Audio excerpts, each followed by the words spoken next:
So hi guys, this is my friend Ariel. Hi Ariel. Hi Princess. So we're at Daphne's Desserts and we're enjoying dessert. I have a vegan Pop-Tart. Ariel has a bean pie. Agave bean pie. Yes. Yes. It's wonderful. It's an adventure and it's wonderful. It is. So Ariel. So Princess. Tell us about where you're from. I know that you're a military brat. I don't know if I'm allowed to say that. Can I say that? You can absolutely say that. Okay, cool. That's highly acceptable. Okay, so tell us about yourself. Absolutely. I grew up in a small rural town called Fallon. It's an hour east of Reno in Nevada. And both my parents were in the military. As you said earlier, I'm a military brat or a Navy brat, as is my brother. And so we grew up, we had an idyllic childhood for the most part in this town. And after graduating from high school, I moved from this small town to New York City. And it was a huge adjustment at the time. I majored in film studies, and after I graduated, went back home, saved up, moved to LA, and had a number of different jobs and adventures since then. I'm very happy to be here with you. Yay! Thanks for coming. Oh, well, thank you for the wonderful agave pie. Yes, which I have not tried, but I shall at some point. You should next time. Next time. So one of the things that I thought was just really cool about your story is that when you were in second grade, you had fallen behind, and that's when you told me that you had undiagnosed ADHD. Yes. And one of the things that you told me is that the teacher that you had at the time, or I guess the counselor was she? She told your parents to keep encouraging you, but not to expect much from psychologist. So how did that make you feel, and like what thoughts did you have going through your mind? Because that's really discouraging. It is discouraging, but I actually didn't hear about this until a few years later. Oh. So at the time, my mother did not used to share that with me, and I'm glad that she didn't. But when I first heard that, I think it had been a few years, and I felt angry that somebody would say that about me. But also there was a sense of pride, I guess you could say, to be like, well, wait a second, she was wrong. You know. So, and it also made me see this teacher, which this teacher that I had struggled with, I think in second grade, because at the time I wanted to please her, and I was falling behind. I was doing terribly in school, and I felt that I was getting in trouble unjustly.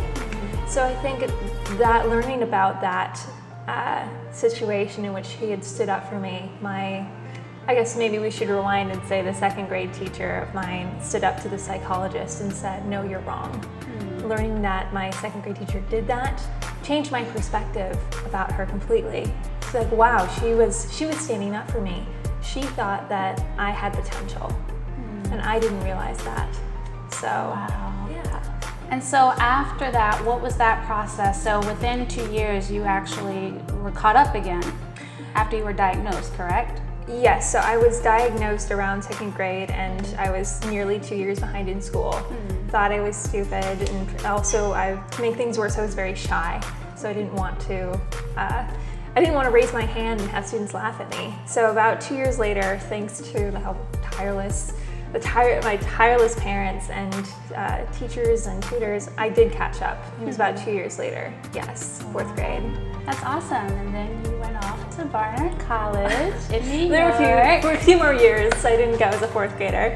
Well, look, a few years later, because you're a genius. I'm just kidding. No. Okay. No.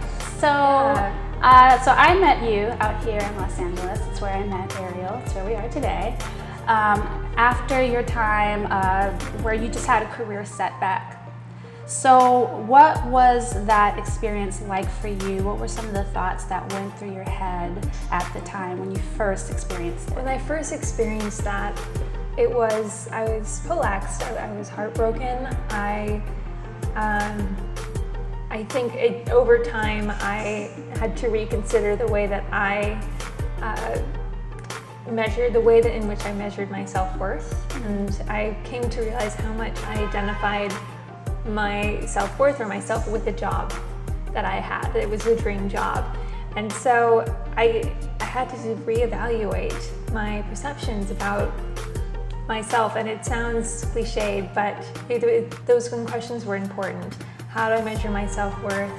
How much did I identify with my job? Who are my real friends? And how can I learn from this mistake?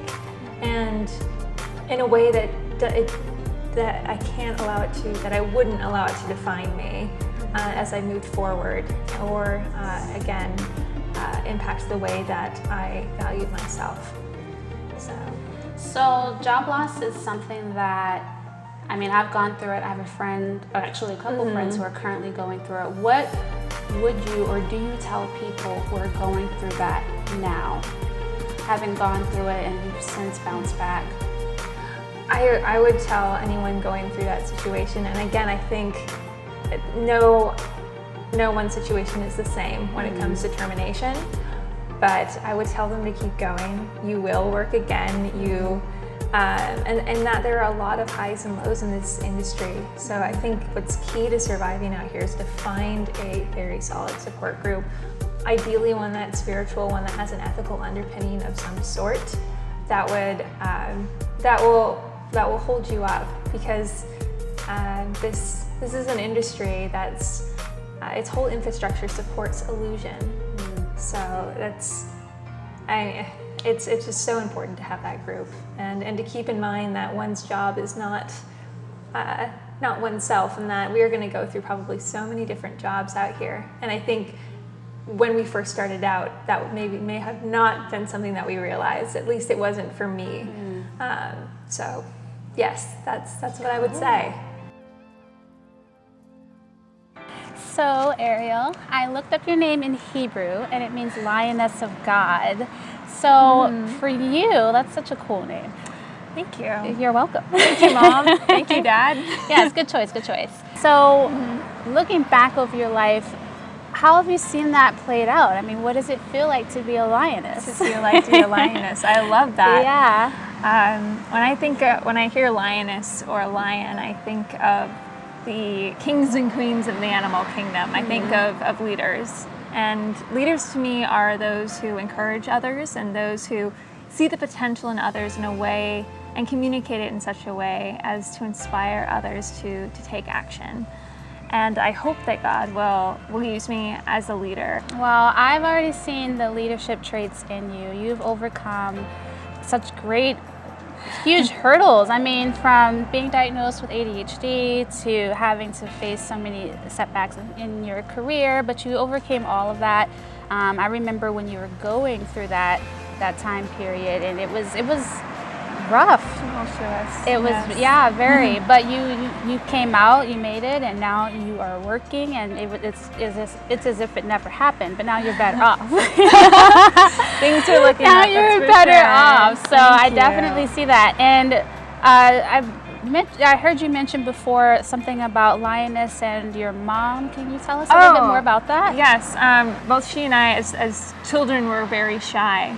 And she has always been one who's very polite, but when she knows that something is wrong and needs to be made right, she will voice her opinion. She's always been someone who pushes the envelope, and you would never, if you were to see her as a child, I don't think anyone would expect her to become one of the first 50 naval pilots, women naval pilots. I mean, she's done, I was surprised to learn that she was a cheerleader. But she's always been a cheerleader for my brother and for me, but she was always so quiet, and but she would always ask questions. I think she would always say, like, can I do this instead? Can I, instead of being teaching Sunday school, can I be an altar server, even though that's not something only boys can do? And so she would always kind of use the chain of command, use that what's in place as far as the leadership structure, but still continue to push the envelope and to do it in a way that is correct and that is respectable. And so I always see her as this kind of quiet lioness, and I hope to be like her, because yes, she listens more than she speaks, and when she speaks, it is meaningful. And That's so awesome. that's how I see her as a lioness, and I hope to be like her. You already are. I'm just telling you, I'm her friend, I'm not biased. But you already are. Thank you. Thank you so much, Ariel. Oh, I thank you for appreciate having me, it. Princess.